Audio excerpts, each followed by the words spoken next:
Hello everyone. आज हम जिस टॉपिक पर बात करेंगे वो है credit control by reserve bank of India.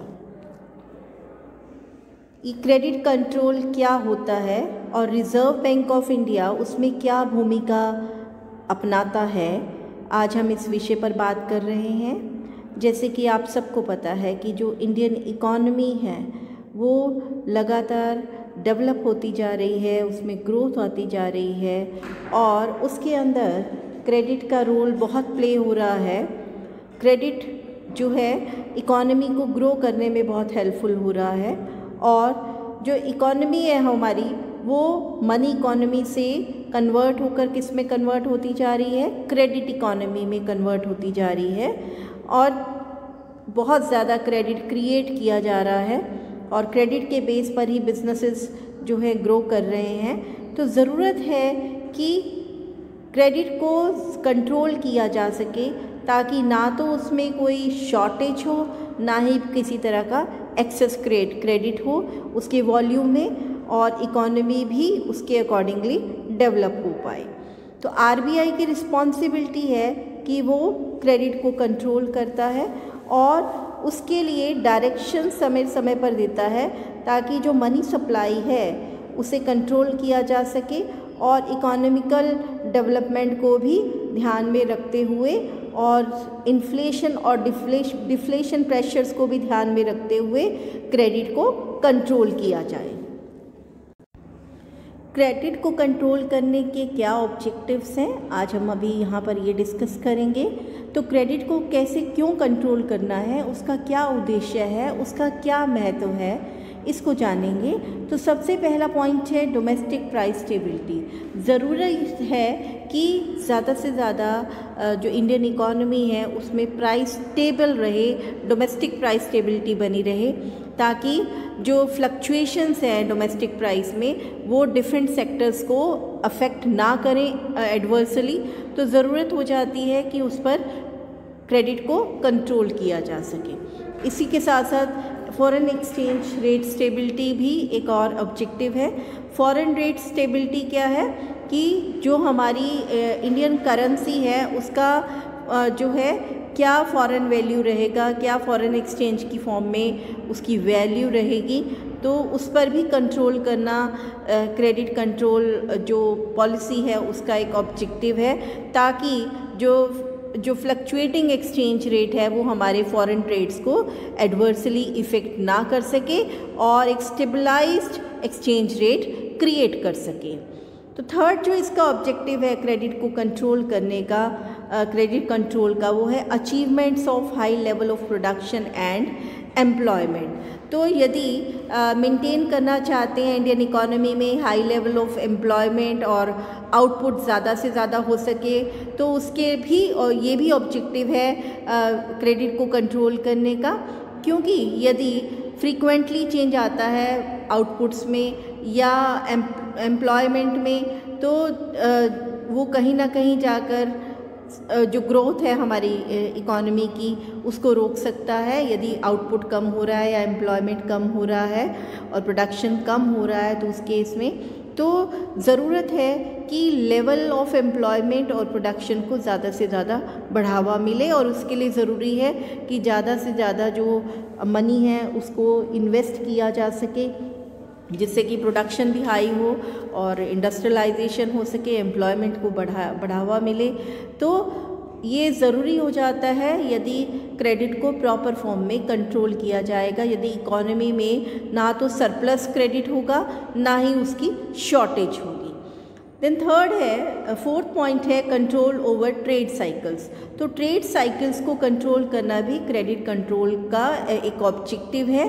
Trade cycles किस तरह से आते हैं, जैसे कभी डिप्रेशन आ जाता है, रिसेशन आ गया है, इन्फ्लेशन हो रहा है या ग्रोथ होती जा रही है, तो उसको भी मेंटेन करने के लिए और एक सस्टेनेबल ग्रोथ को लाने के लिए ज़रूरी है कि क्रेडिट पर कंट्रोल किया जा सके। क्रेडिट कंट्रोल का मेन ऑब्जेक्टिव क्या है कि जो इकॉनमी है ना तो उसमें सरप्लस क्रेडिट हो ना ही उसमें शॉर्टेज ऑफ क्रेडिट हो। जितना क्रेडिट रिक्वायर्ड है उस टाइम पर ग्रोथ के लिए उतना क्रेडिट आसानी से अवेलेबल हो पाए और ट्रेड साइकिल्स को कंट्रोल किया जा सके।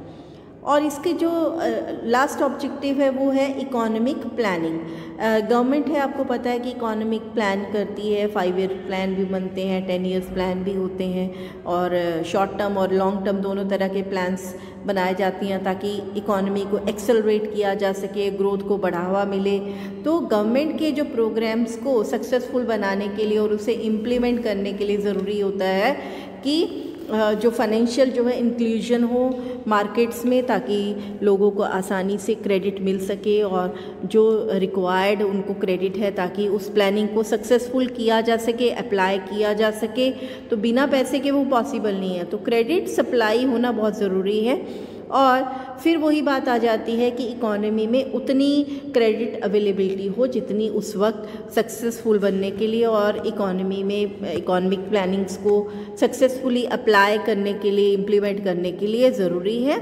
और large financial resources can be attached in priorities area through selective credit control. तो जो प्रायोरिटी सेक्टर्स हैं उसमें ज़्यादा से ज़्यादा इकोनॉमी में उसे प्रायोरिटी सेक्टर में क्रेडिट को अवेलेबिलिटी करवाई जा सके। तो ये भी एक एम रहता है क्रेडिट कंट्रोल का। सेलेक्टिव मेजर्स को अपना के इस तरह से सेलेक्टिव मेजर्स को अपना के जो हमारे प्रायोरिटी एरियाज़ हैं उन्हें लोन प्रोवाइड किया जा सकता है। तो ये कुछ ऑब्जेक्टिव्स हैं जिनको प्राप्ति करने के लिए क्रेडिट को कंट्रोल किया जा सकता है। नेक्स्ट है what are the measures to control credit and money supply. वो कौन से ऐसे मेथड्स हैं, मेजर्स हैं जो कि क्रेडिट और मनी सप्लाई को कंट्रोल करने में हेल्पफुल हैं। तो मेनली इसमें 2 टूल्स पर हम बात करेंगे। जो मॉनेटरी पॉलिसी के टूल्स हैं वो है क्वांटिटेटिव, और जिसको हम ट्रेडिशनल मेजर्स भी कहते हैं, और दूसरा हमारे पास है क्वालिटेटिव में इनको आप सेलेक्टिव मेजर्स का भी नाम दे सकते हैं। नेक्स्ट है वो कौन से मेथड्स को अप्लाई किया जा रहा है इसमें, जिससे कि हम जो है क्रेडिट को कंट्रोल कर सकते हैं इजीली। तो उसको अप्लाई करने के लिए 2 तरह के जो हमने मेथड्स तो आपको पहले ही बता दिए, जिसमें है क्वांटिटेटिव और क्वालिटेटिव।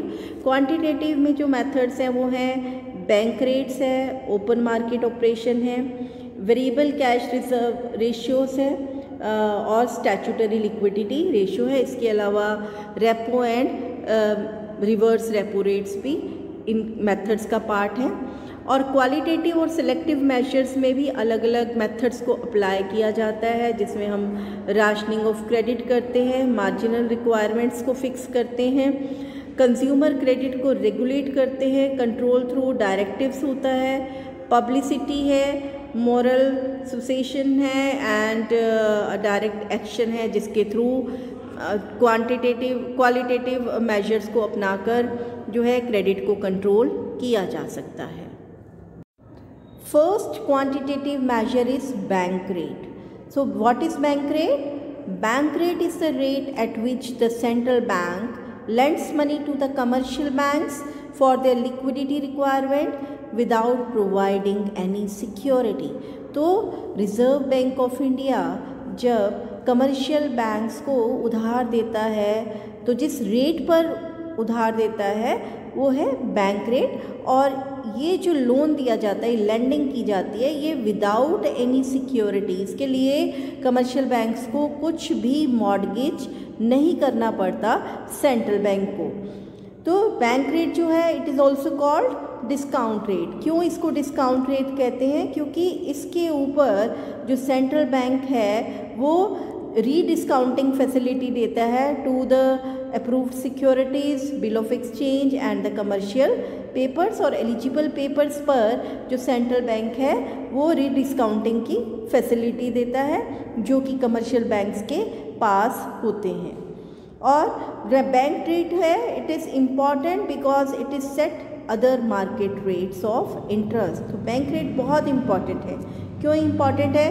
क्योंकि ये दूसरे जो मार्केट रेट्स है उसको भी फिक्स करने में सहायक होता है। यदि जिस रेट पर जो आरबीआई है वो कमर्शियल बैंक्स को लेंडिंग कर रहा है, जो कि बैंक रेट कहलाती है, वो अगर इंक्रीज़ हो जाती है तो उसको इंक्रीज़ होने से जो आगे कमर्शियल बैंक्स लेंडिंग करते हैं तो वो उससे भी ज़्यादा रेट पर करते हैं, तो रेट ऑफ इंटरेस्ट क्या हो जाती है उनकी भी इंक्रीज़ हो जाती है as compared to bank rates. और जैसे ही बैंक रेट डिक्रीज़ होती है तो उसके साथ साथ rate of interest commercial banks की भी डिक्रीज़ कर जाती है फॉर प्रोवाइडिंग द क्रेडिट और फॉर सप्लाइंग द मनी। तो इस प्रकार से जो बैंक रेट है वो इफ़ेक्ट करती है क्रेडिट को कंट्रोल करने में, कि जैसे ही बैंक रेट महंगी हो जाती है रेट ऑफ इंटरेस्ट भी महंगी हो जाती है और जिससे मनी सप्लाई कंट्रोल हो जाती है। लोग जो महंगी जो रेट से इंटरेस्ट की रेट से लोन लेना स्वीकार नहीं करते हैं और कुछ समय के लिए वो लोन लेना कम कर देते हैं। तो इस प्रकार से क्रेडिट को कंट्रोल कर दिया जाता है।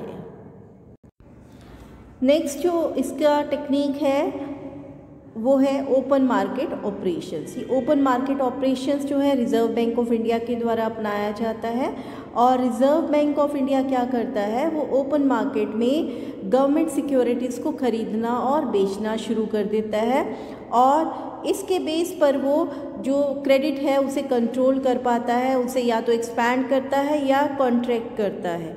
तो ये किस प्रकार से करता है, जो रिज़र्व बैंक ऑफ इंडिया है वो गवर्नमेंट सिक्योरिटीज़ को ख़रीदता भी है और गवर्नमेंट सिक्योरिटीज़ को बेचता भी है।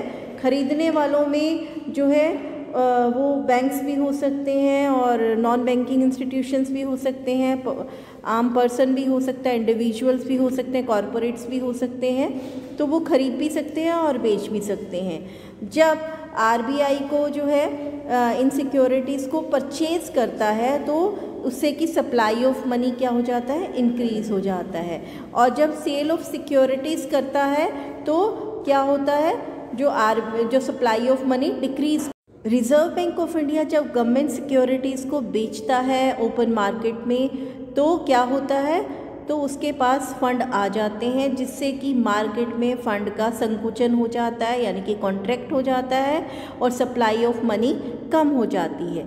लेकिन यदि वो सिक्योरिटीज़ को मार्केट से खरीदता है तो क्या होगा, उससे रिवर्स होगा, यानी कि उसके जो है वो सप्लाई ऑफ फंड को बढ़ाना चाह रहा है। तो इस प्रकार से वो स्विच जो है ऑपरेशंस को अपनाता है, कभी उसे खरीद कर और कभी वो बेचकर। जब वो खरीदने से क्या होगा कि सप्लाई बढ़ेगी, ठीक है, तो यानी कि वो पेमेंट कर देगा और कभी वो खरीदेगा और कभी वो उसे बेच देगा। तो इस प्रकार से ओपन मार्केट ऑपरेशन से जो मार्केट में है सप्लाई को इंक्रीज़ और डिक्रीज़ किया जा सकता है। नेक्स्ट क्रेडिट को कंट्रोल करने की जो टेक्निक है वो है cash reserve ratio. Cash reserve ratio क्या होता है, cash reserve ratio is the minimum cash reserve that every bank has to maintain with the RBI.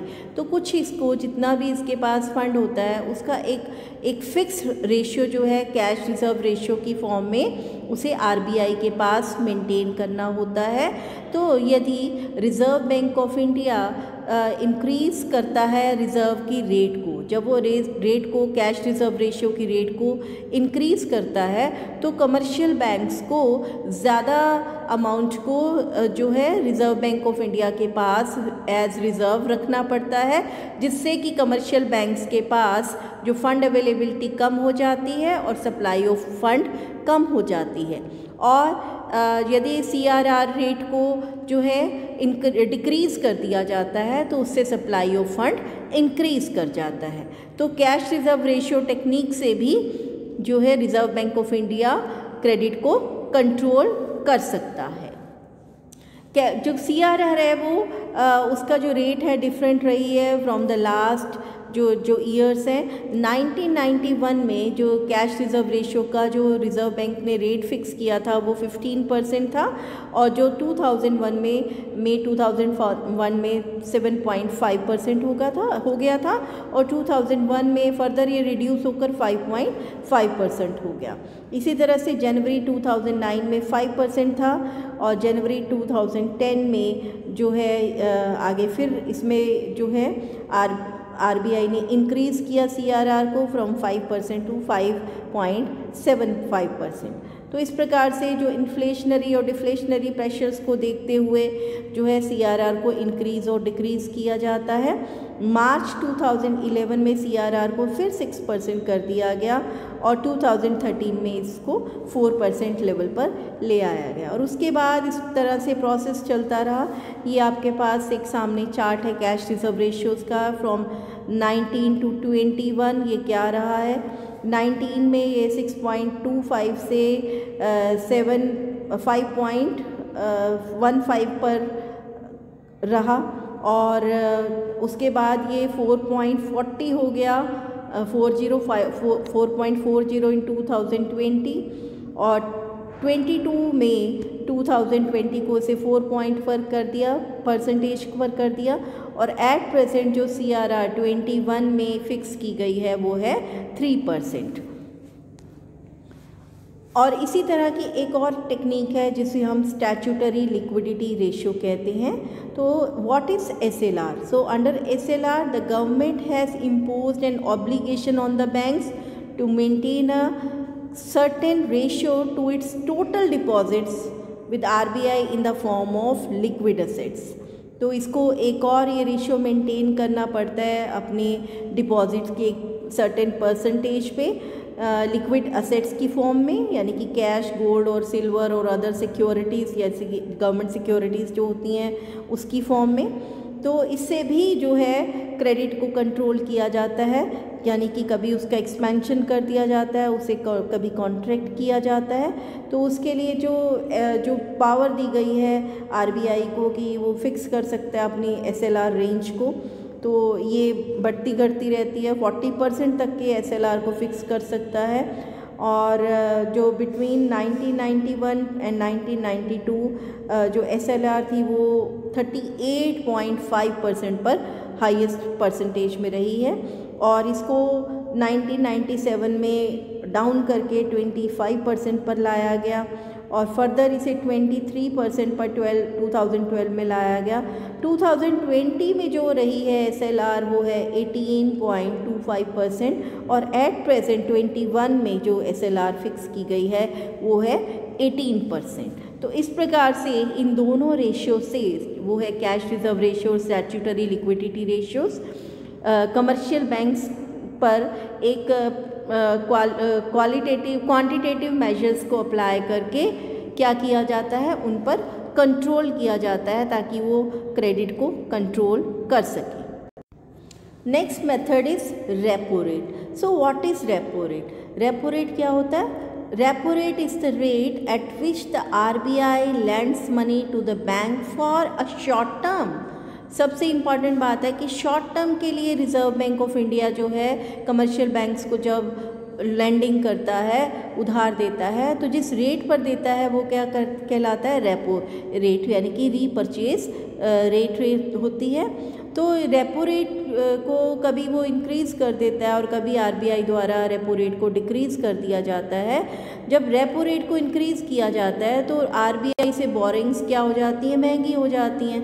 तो महंगा होने से जो रेपो रेट का इफ़ेक्ट पड़ता है कि कमर्शियल बैंक्स के लिए लैंडिंग महंगी हो जाती है, तो जिससे कि कम जो सप्लाई हो पाती है फ़ंड की मार्केट में और क्रेडिट को कंट्रोल किया जा सकता है। लेकिन अगर जो है रेपो रेट को है डिक्रीज़ कर दिया जाता है तो बैंक्स के लिए उधार लेना आसान हो जाता है, तो रेपो रेट को डिक्रीज़ कर दिया जाएगा और जिससे कि आगे वो उनका जो कम रेट पर ही लैंडिंग कर पाते हैं। तो करंट जो रेपो रेट है वो है 4%, but very important is that repo rate is use for short term loans from RBI ठीक है। तो शॉर्ट टर्म के लिए जैसे फोर्टनाइटली या जो भी है कुछ दिन के लिए जो है उधार लेंडिंग की जाती है अप टू द 3 मंथ्स।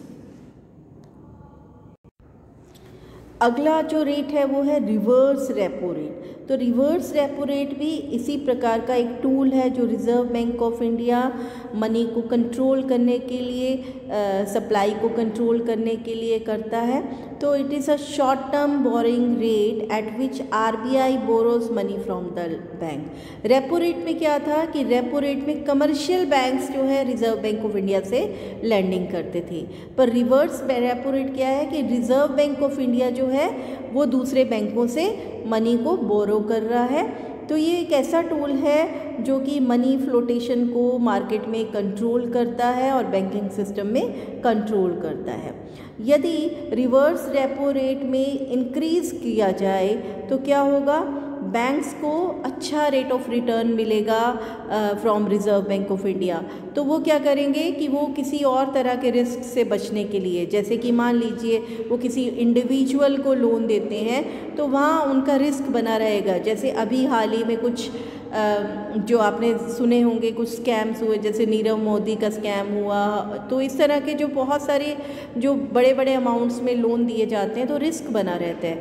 तो कमर्शियल बैंक्स जो हैं रिज़र्व बैंक ऑफ इंडिया को मनी देकर जो लैंडिंग करके वो उनके लिए सेफ़ रहेगा, प्लस उन्हें उस पर हायर रेट ऑफ जो है रेपो रेट से इंटरेस्ट, रिवर्स रेपो रेट से इंटरेस्ट मिल रहा है, तो उनके लिए ये सेफ़ रहेंगे और बैंक्स भी प्रेफर करेंगे कि वो रिज़र्व बैंक ऑफ इंडिया को मनी लैंड करें।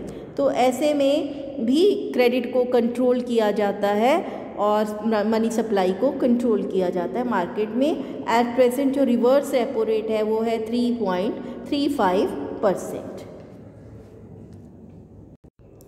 नेक्स्ट मेथड्स कौन से हैं? नेक्स्ट मेथड है क्वालिटेटिव मेथड्स, जिसको हम सिलेक्टिव मेथड्स भी कहते हैं। और ये मेथड्स भी सेंट्रल बैंक ऑफ इंडिया जो आपका रिज़र्व बैंक ऑफ इंडिया है वो अपनाता है, ताकि इकोनॉमिक स्टेबिलिटी को बनाया जा सके और क्रेडिट को मैनेज किया जा सके। तो इसमें सबसे पहला जो फर्स्ट मेथड है वो है मार्जिनल रिक्वायरमेंट्स पर। तो मार्जिनल रिक्वायरमेंट क्या है? जब भी कमर्शियल बैंक्स अपने कस्टमर्स को लोन देते हैं तो किसके अगेंस्ट देते हैं कि उसके लिए वो कोई सिक्योरिटी लेते हैं।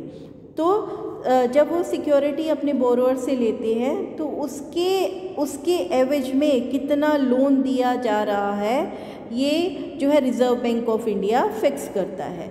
तो जो कमर्शियल बैंक्स हैं वो जितना भी सिक्योरिटी का लेते हैं उसके फुल अमाउंट के बराबर की लैंडिंग नहीं करते। तो ये जो डिफरेंस है सिक्योरिटी अमाउंट का और लोन का, मान लीजिए अगर 100 रुपये की सिक्योरिटी ली जाती है और कमर्शियल बैंक्स 80 रुपये का लोन दे रहा है, 80 रुपीज़ का लोन दे रहा है उसके बदले में, तो मार्जिन कितना बन रहा है? 20 रुपीज़ का। तो ये जो 20 रुपीज़ का मार्जिन है ये जो है सेंट्रल बैंक फिक्स करता है कि कितना जो हमारा रिज़र्व बैंक फिक्स कर देता है कि कितना मार्जिन रिक्वायरमेंट हर लोन के लिए रहेगा, जिससे कि क्रेडिट पर कंट्रोल किया जा सकता है। मान लीजिए जब एक मार्जिनल रिक्वायरमेंट में इंक्रीज़ कर दिया जाता है तो उसके बदले में लोन कम प्रोड्यूस किया जाएगा।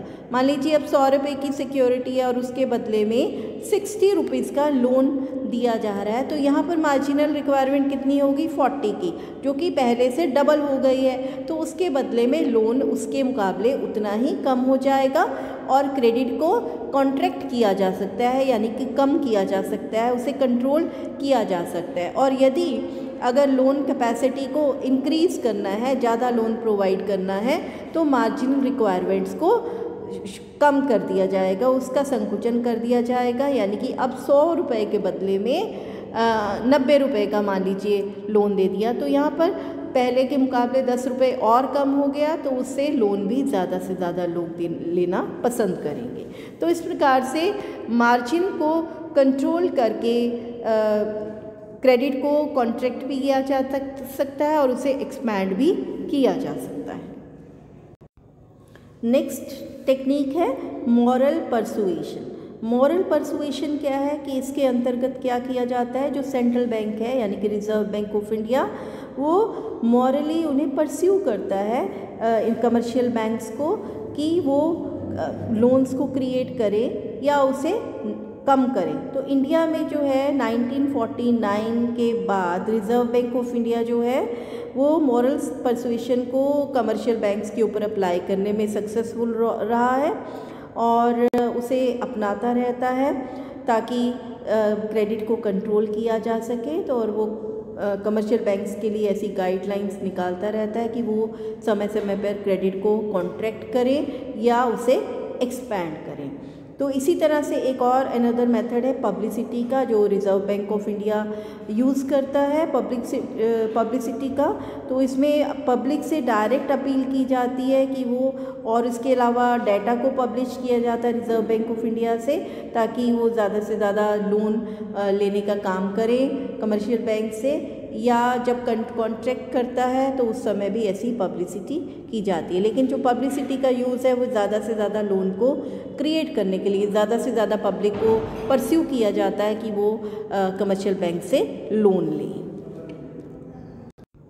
इसके अलावा रिज़र्व बैंक ऑफ इंडिया द्वारा डायरेक्ट एक्शन भी लिया जाते हैं, जिससे कि reserve Bank of India refuse कर सकता है बिल्स को रीडिस्काउंट करने के लिए, और कई बार बैंक्स का लाइसेंस भी कैंसिल कर दिया जाता है। तो ऐसे आरबीआई डायरेक्टिव्स हमेशा समय समय पर देता रहता है, जिससे कि बैंक्स को अप्लाई करना ज़रूरी होता है, और यदि बैंक उसमें फेल हो जाते हैं उस डायरेक्टिव्स को अप्लाई करने में, तो ऐसे में रिज़र्व बैंक ऑफ इंडिया इस प्रकार का डायरेक्ट एक्शन ले सकता है।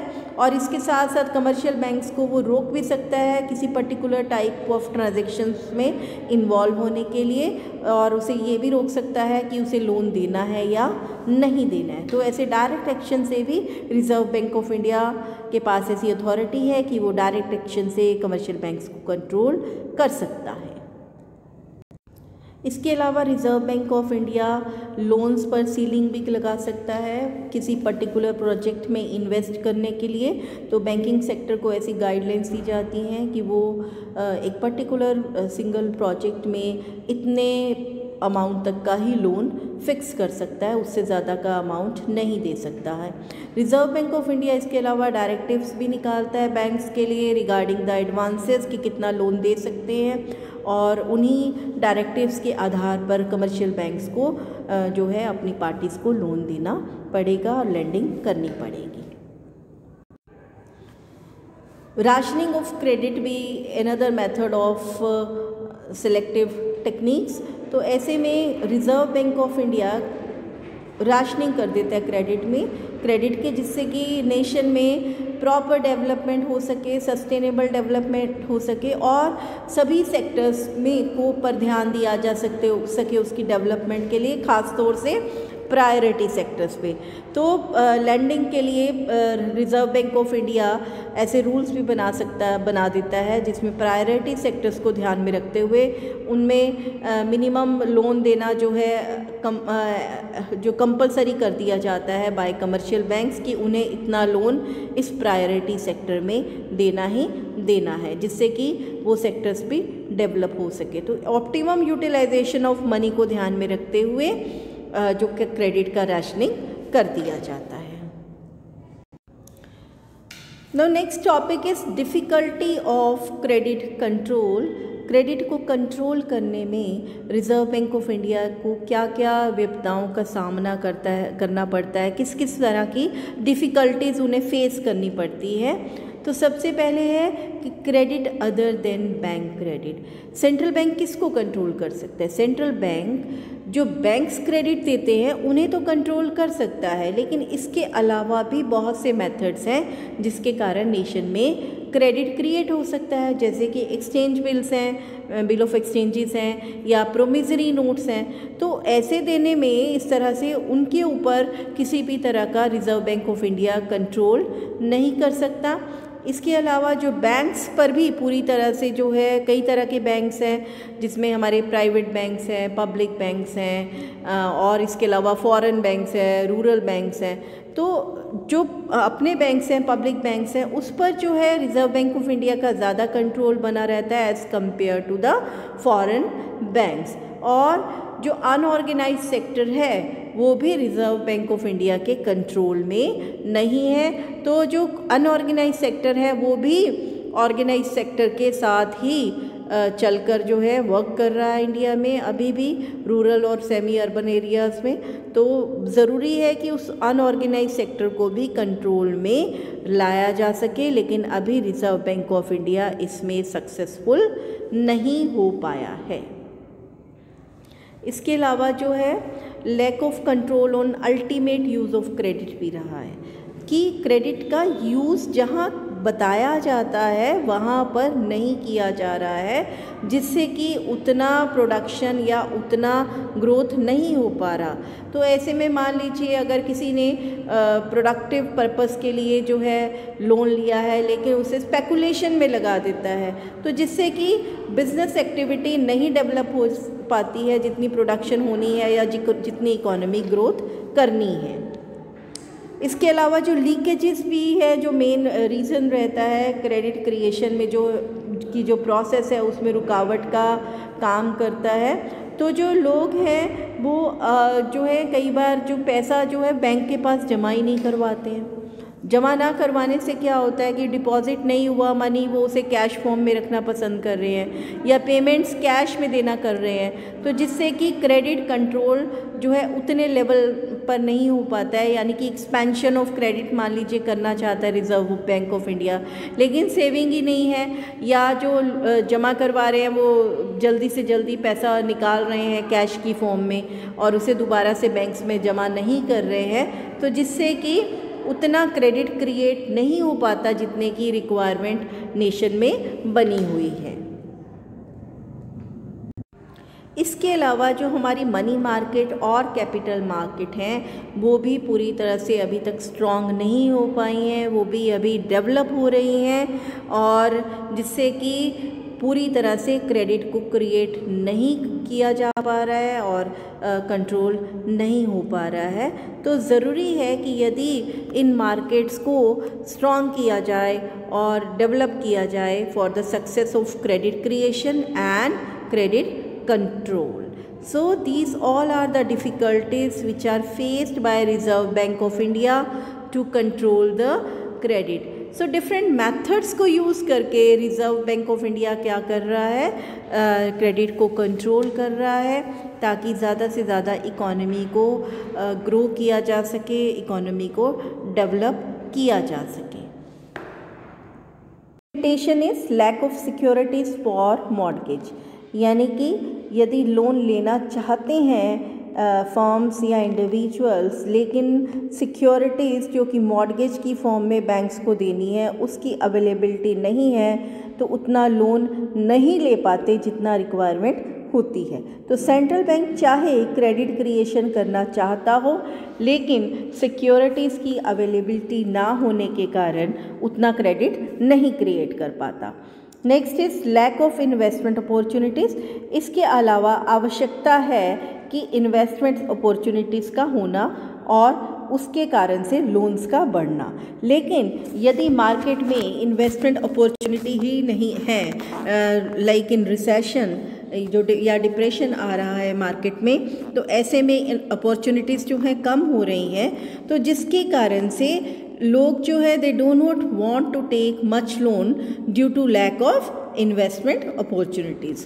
सो even if central bank intend to adopt expansionary credit policy, but the credit cannot be created because of the unfavorable business environment. So this is the reason that RBI cannot expand loans facilities. The next is poor banking habit. तो कई बार जो लोगों की जो habits हैं वो banking habits नहीं है, वो बैंक्स में सेविंग करना या पैसा रखना या उससे उधार लेना पसंद नहीं करते हैं, बल्कि वो या तो अपने पास कैश होल्ड करके रखते हैं या फिर वो अनऑर्गेनाइज सेक्टर्स पर बिलीव करते हैं, उन पर विश्वास रखते हैं या उनकी सहायता लेते हैं, जिससे भी बैंक से क्रेडिट को एक्सपैंड नहीं कर पाते हैं और इकोनॉमी उतना डेवलप नहीं हो पाती है। Then there is persuasive policy. तो परसुएसिव पॉलिसी क्या है? इसके अंदर आरबीआई कमर्शियल बैंक्स को परस्यू करता है कि कितनी लिमिट तक लोन्स को एक्सपैंड करना है, क्रेडिट प्रोवाइड करना है, प्रायोरिटी सेक्टर्स में कितना देना है, तो ऐसा वो परस्यू करता रहता है अपने कमर्शियल बैंक्स को। लेकिन ज़रूरी नहीं है कि परसुएशन जो कर रहा है वो सक्सेसफुल हो पाए।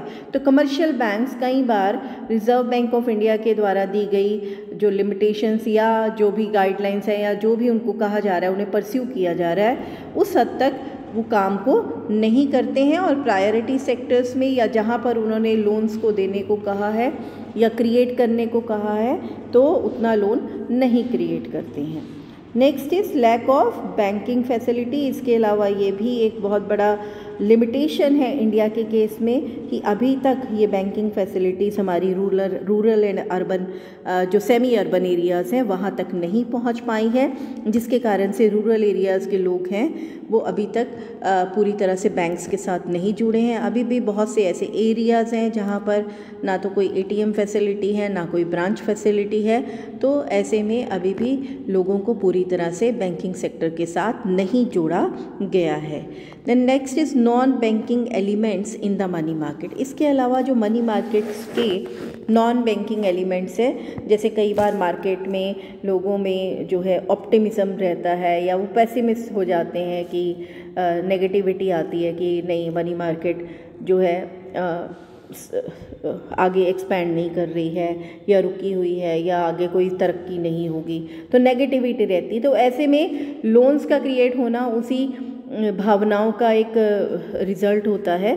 तो कई बार ऑप्टिमिज्म में बहुत ज़्यादा लोन्स क्रिएट हो जाते हैं और पेसिमिज्म के केस में लोन्स नहीं क्रिएट हो पाते हैं। बट ऐसे केस में अगर RBI चाहता है भी है एक्सपैंड करना क्रेडिट क्रिएशन को, तो वो नहीं कर पाता। तो ऐसी बहुत सारी कंडीशंस हैं जिसमें लोगों की जो भावनाएं हैं, साइकोलॉजी है, तो ह्यूमन साइंस उनके साथ साथ चलता है और ऐसे में RBI अपनी क्रेडिट कंट्रोल पॉलिसी को सक्सेसफुली अडॉप्ट नहीं कर पाता है। तो these all are the limitations for the credit control and RBI always try to come out from these limitations. Thank you very much.